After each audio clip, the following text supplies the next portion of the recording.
All right, so what we want to look at today is looking at constitutional isomers. This is covered within the beginning of Organic Chemistry 1, so it's very important that you get very familiarized with what is it and how to do them. Essentially, constitutional isomers are defined as compounds that have the same molecular formula, but the way that the atoms are arranged and the way that they are connected, they are different. So what do I mean by that? Let's take this as an example. We have a carbon, oxygen, carbon, and then we have that carbon fully saturated with hydrogens, right? Okay, so what do we have here? We have 2 carbons and 6 hydrogens and 1 oxygen. So that is going to be our molecular formula will then be carbon 2 and 6 hydrogens and 1 oxygen. Now, there is another way to have this arranged. So then the combination could also be 2 carbons, 1 oxygen, and 1 hydrogen, and then I saturate my carbons with hydrogens. Now we have the same thing. We have 1, 2, 3, 4, 5, 6 hydrogens, 2 carbons, 1 oxygen. This checks off. So that is what a constitutional isomer is. All right. So when you want to draw these out, a thing that you want to keep in mind is valency. So atoms such as carbon likes to have 4 bonds, generally speaking. Nitrogen likes to have 3 bonds. Oxygen, 2 bonds. Hydrogen, 1 bond. And then we have our fluorine, our chlorine, our bromine, iodine. These are our halogens. They like to have 1 bond, so we represent it with an X, where X equals any of these halogens. So you keep that in mind when you're doing your constitutional isomers, R valency. So let's do a couple examples. So let's take, for example, this first question. It's saying, draw the constitutional isomers for the following chemical formulas, well, molecular formulas. All right, so we start with the first one. And what we could do is start with that carbon. Remember, carbon likes that 4 bonds. So let's do 1, 2, 3. All right.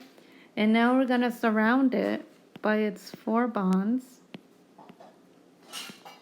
Then they're all happy. And then what I want to do to make it easy is just put hydrogens, because we know we're going to have 7 of them. So I'm going to count 1, 2, 3, 4, 5, 6, and 7. That leaves our chlorine at the end, and then that checks out. And remember that we said that the halogens typically like 1 bond, and it is fulfilling that rule, so this checks out. Now you can think creatively and, hey, is there another way in which I can do this? And you can. You can swap the chlorine with this hydrogen. You can move this hydrogen that's in the middle and put the chlorine right here and replace it. And then, I mean, you'll still have the same thing. So let's work on the next one. So there we have the next one, which is C5H12. Okay, so same rule will apply. You want to start with those carbons because you know carbon loves to have its 4 bonds. So what we could do is just make our line of carbons. 3, 1, 2, 3, 4, and 5. And remember, this is a linear structure. And then all that I have to do is saturate them with hydrogens, and that should give me 12.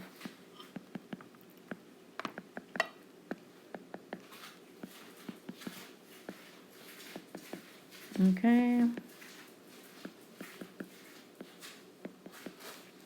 And you can double check by counting. So we have 1, 2, 3, 4, 5. 5 at the top, 2 at the side. That checks out. That's 12. Is that perfect? So now what I want you to see, though, is that there are other ways in which, and this is called a linear structure. It's linear because it's straight. Now, if you're asked to make a branch structure, you could do that. It's going to be a little bit difficult, but the same rule will apply. You want to think of it as like building a little tree, like a pine tree. All right, so I have my 3 carbons down there, right? Could do is I can put, instead of making those carbons linear, we want to make branch. So we will put the carbon up there. All right, so I got 4 carbons. 1, 2, 3, 4. I need 1 more. So I'll just put it right here. And then the same thing, fulfill those 4 bonds that carbon loves to have. And then you should be done. All right, so let's see if we're right. 1, 2, 3, 4, 5, 6, 7, 8, 9, 10, 11, 12. Perfect. So this is correct as well. This is showing us branched versus linear. Different ways that you can do these structures. So let's do 2. And you can feel free to pause the video and try to do this on your own, and then you can double check to make sure that you got these done. I want you to try to do linear and branched for this one. All right, so if you're back, let's double check this. Gonna start with our linear. Saturate them because they like their 4 bonds. Okay. So that's our linear structure. Double check. You want to count. It's fine. We got 4 at the bottom, 4 at the top. That's 8 plus 2, 10. Checks out. Now our branched. Remember, you want to make a little base of the tree. And then go to the top. It's our 4 carbons. Saturate them. Hydrogens. Let's see. Go around. All right. Got our branch structure. See if you got it right. 1, 2, 3, 4, 5, 6, 7, 8, 9, and 10. Perfect. So now that you're introducing oxygens, try to keep it to the same rule. So let's see here. All right, so you want to do linear first. Let's work with that. Our 4 carbons in a row. And then we can do many, many possibilities here. But the simplest way that you can do it is by sandwiching the O between those carbons. And the reason you want to get in the habit is you want to get in the habit of making linear. And then you can modify based on what we have. So we can squeeze in that oxygen in between these carbons. All right. So how many we have? 1, 2, 3, 4, and we squeezed it in. And we're good. So now we saturate it. 3. Work with your carbons first and then everything else. Okay. So 3, 4, 5, 6, 7, 8, 9, 10. We can have that structure. Or what we could do, that means that it'll have lone pairs. That'll mean in this case that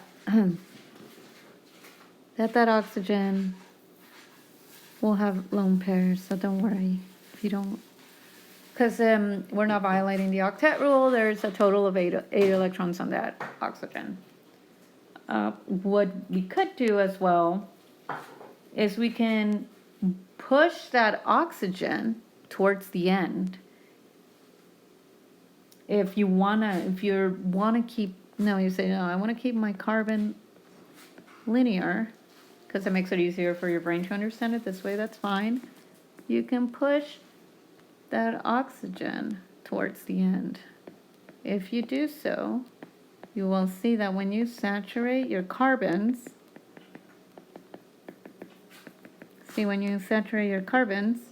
you're left with 4 on the bottom, 4 at the top, 1 on the side, that's 9. You need one more hydrogen, and the hydrogen goes right there next to the oxygen because oxygen likes its 2 bonds, typically. All right?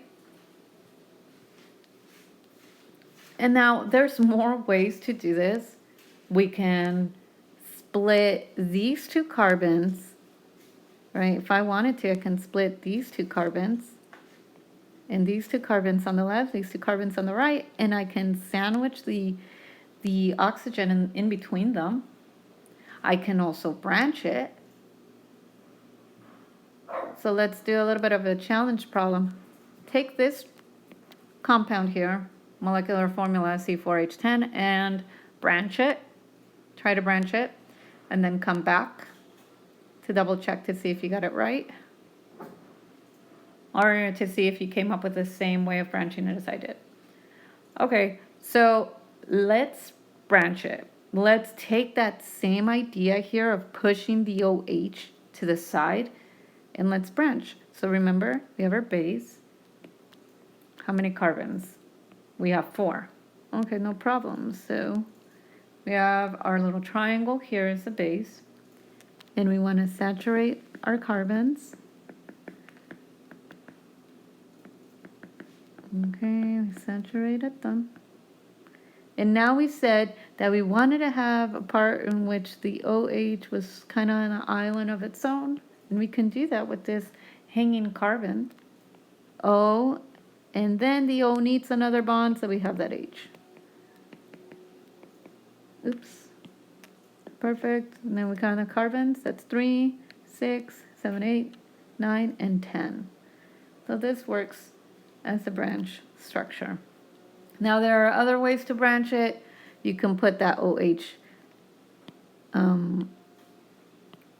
let's say they have this OH, you can put it right here and you can swap that H for that OH. You can put it, you can cut it and put it right here. You can put it, what else? We can make a linear and put the OH at the top. There's just a lot of ways. All right, so for the last one, again, if you want to do this one, do it linear and then check to see if you got it right. But let's start with the same thing as we did. Our linear carbons. 1, 2, 3. Okay, so we want our chlorine to have 1 bond. What we could do is we want to put them kind of together, right? So what we could do is we can put these chlorines, we can kind of put them at the end. So if I were to put them at the end, I dealt with them. They're done. So now I just need to put my hydrogens, and that should yield me 6 of them. Okay, 1, 2, 3, 4, 5, 6. Perfect. This one works. There are other ways that you can do it. You can put these 2 chlorines, like 1 chlorine here, 1 chlorine over there. That would work. You could also put the 2 chlorines in the middle. That would work. You can put the 2 chlorines side by side. All of which would work.